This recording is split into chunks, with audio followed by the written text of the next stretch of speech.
Two guys, same beach, same time, same stretch of coastline in Florida. One guy spent $9 per pound on shrimp from the bait shop, arriving with everything in order: expensive rods, tackle box, the complete kit. The other spent nothing. He picked up the bait from the ground with his hand as the wave receded, before casting. No shop, no expense, no ceremony. 2 hours later, the shrimp guy had 2 fish. The other guy had 17 fish, with bait that you can get for free right now on any beach in the country. Stick around until the end. I'll show you how to collect the bait, how to rig it on the hook, and the specific mistake most people make without realizing it, which ruins everything at the crucial moment. Comment below which city you're watching from. I want to know where you're fishing from. The guy who caught 17 fish didn't use anything store-bought. When the wave receded, he bent down, buried his fingers in the soaked sand, and pulled out some small, grayish-beige creatures that move quickly, trying to bury themselves again. He put 2 on the hook, no attractant, no spray, nothing extra, and cast into the surf. In less than 3 minutes, the first fish struck hard. The guy with the shrimp next to him looked on, confused. It seemed too simple to work like that. And it is. Too simple. However, 6 American states found it necessary to create specific laws to control the collection of this bait. California, Florida, Georgia, North Carolina, South Carolina, Virginia, all with restrictions or prohibitions. The government regulated a bait that you can pick up for free with your bare hands on the beach. It's not a coincidence. There's a biological reason behind it, and that's what explains the 17 fish. But before we get to that, let me tell you what the industry would prefer you never knew. Fishing stores sell lure spray for $15, $20, $30 a bottle. Bait shops charge $9 a pound of shrimp. The fishing industry moves billions of dollars every year in the U.S. on products that promise to attract fish. Any angler can easily spend $40, $50 on a single fishing trip on bait and artificial lure. It's the norm. It's what everyone thinks they need to do. And in the midst of all this, there's a creature that lives in the sand on the beach, that's there every day, that nobody charges anything for, and that the coastal fish literally hunt out of evolutionary instinct. The store isn't going to tell you about it. There's no profit margin in teaching you how to bend down and pick up bait from the floor. If everyone knew, the frozen shrimp shelf would be empty. The sprays would be unsold. And the manufacturer of the $30 product wouldn't be able to afford the cable TV ad that convinced you to buy it in the first place. The older fishermen on the east and south coasts have known this for decades. You see the old man in worn-out shorts filling his bucket, while the guy with $600 equipment next to him stands there blank. And when you ask what he used, he shows you his hand full of sand. It's always been like this. This knowledge doesn't generate profit for anyone, so nobody teaches it. But I have more than those beachmasters knew. How to read the shoreline, the right spots according to the tide and current, the specific times for each species. Shops don't teach this because selling this knowledge doesn't fit in a package.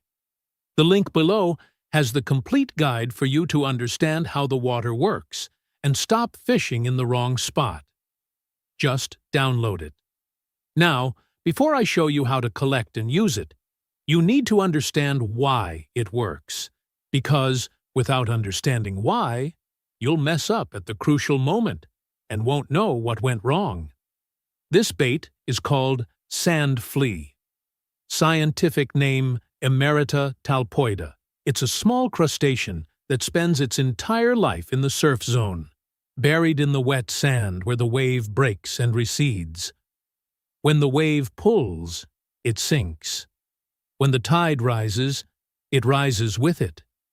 It's a constant cycle, and the fish along the coast know exactly where and when to find them. Snook, pompano, whiting, red drum, surf perch. These fish actively hunt in the surf for sand flea. It's not by accident. It's a predatory instinct deeply ingrained in their biology, refined over millions of years of evolution. It's not a matter of the fish being hungry, it's automatic chemical recognition.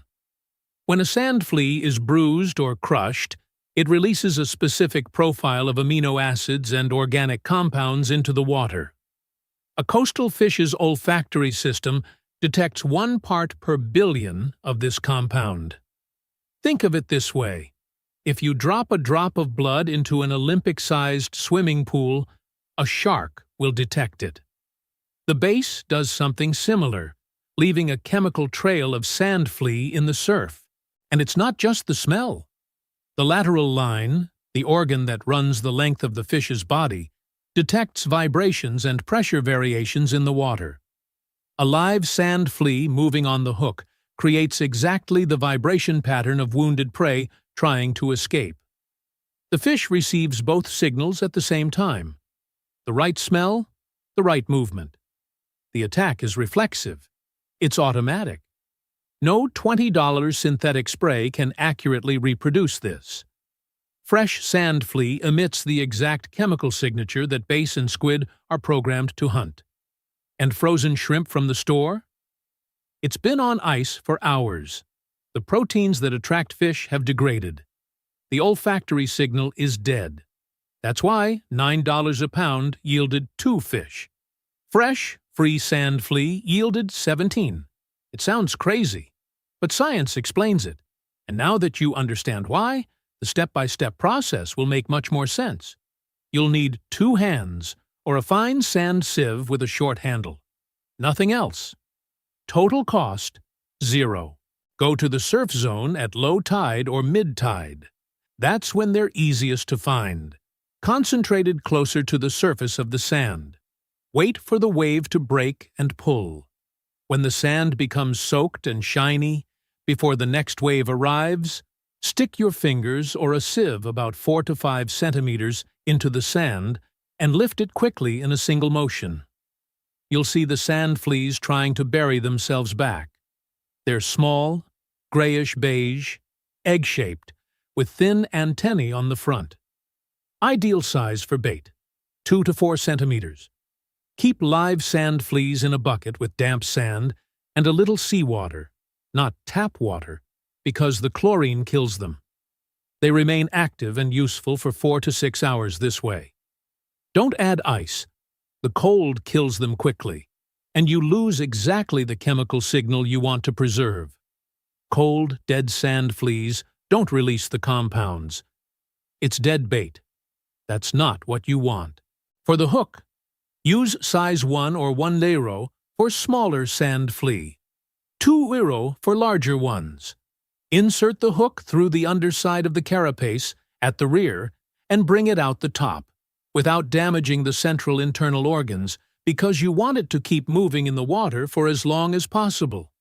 This movement is half the magic. The other half is the chemical signal it releases when lightly crushed by the pressure of the rig.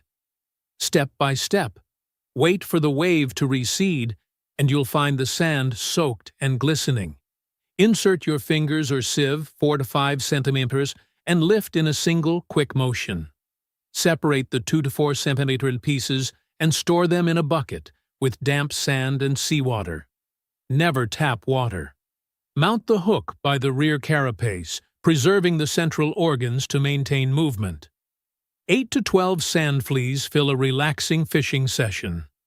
Cost, $0, versus 9 plowns per pound of shrimp that's already lost its olfactory signal in the ice at the store.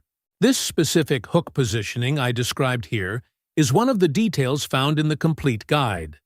It contains more rigging techniques adapted for different species, depending on the state where you fish and the fish you're targeting. But before you go into the water, there's a mistake most people make without realizing it. This mistake ruins everything you've just prepared. And the worst part is, You won't even know you scared the fish away. Cast into the surf, in the 10 to 30 meter range from the shore, where the wave breaks and forms a pocket of murky, oxygenated water. Coastal fish stay in this zone, waiting for the surf to release food. Don't go too deep. Sand flea don't live in deep water, and the fish instinctively know this. If you cast too far, you're fishing outside the lure's natural range. Best times: dawn and dusk. Early in the morning, the water temperature is stable, without variations in solar heat, and the metabolism of coastal fish is active. In the afternoon, as the light fades, they return to hunting in the shallows. Incoming tide enhances this. The incoming water carries the olfactory trail of the sand flea across the surf, creating a chemical trail that the fish follow from back to front to the source.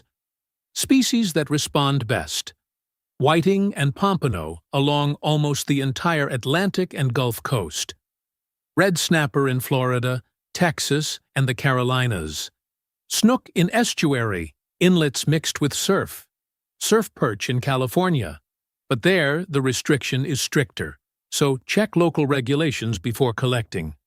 Now for the fatal mistake.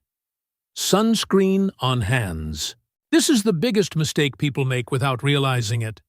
The synthetic smell of sunscreen on your hands contaminates the sand flea the moment you set the hook. The artificial chemical compound stays on the shell, mixes with the natural olfactory signal, and distorts the trail the fish is programmed to recognize. The fish comes close, senses the wrong signal, and swims away. You think there are no fish in the spot, but the fish were there. You just scared them away with your hand. Before collecting, and before each hook setting, wash your hands with seawater. No soap, no product, just seawater. 15 seconds. That's the difference between 2 fish and 17. Imagine your next outing.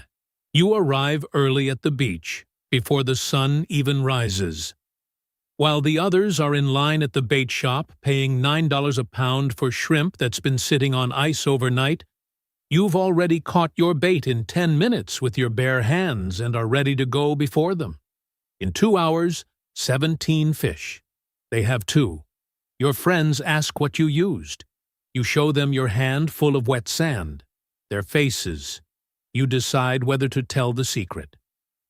Click now. Secure your access to high-level fishing, the water game, and let these strategies start transforming your next fishing trips. The link is in the first pinned comment. When you return from the water applying what you've learned, come back here and comment, "I caught more." That will be your commitment to your evolution in fishing.